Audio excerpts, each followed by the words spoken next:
In this video, I want to see if we can understand the idea of a hedge fund a little bit better. And these tend to be pretty mysterious and sometimes get a bad name because some hedge funds do some fairly strange things and secretive things in the market. So people are rightfully so suspicious of many of them.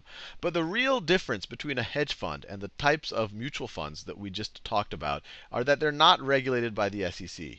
Not regulated by SEC. And because they are not regulated, they can't market themselves. They can't market. That's why when you watch financial shows or you get a magazine, a finance magazine, you will not see ads for hedge funds. The mutual funds are all over the place, marketing them left and right. Hedge funds, the largest hedge funds in the world are definitely not even household names. Very few people even know what those largest hedge funds in the world are, and that's because they can't market themselves, no matter how good of a track record or really how reasonable of a fund they might be. Some might not be reasonable, some are. They can't market themselves, and they also can't take money from the public. Can't take money from the public.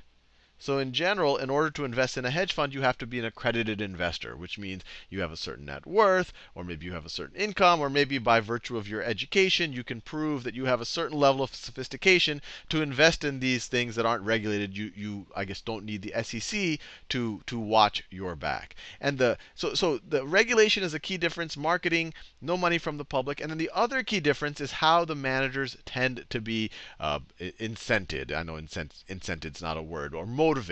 In the mutual fund world, managers get a percent of assets. So for a mutual fund manager, larger is better. The more under management, the more money the mutual fund manager is going to make. So they really just want to keep marketing it.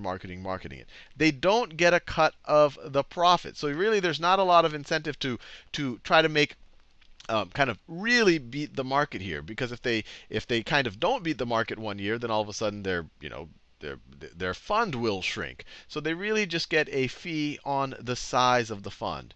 In a hedge fund, usually the implication is that a hedge fund will be more actively managed. They'll get a larger management fee. So larger management fee.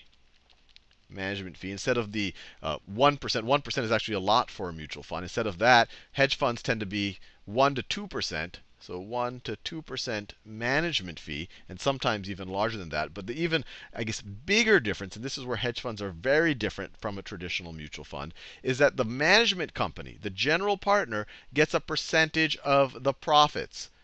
So in a hedge fund manager or the management company, the going rate tends to be about 20% of the profits of the fund. Sometimes it's less.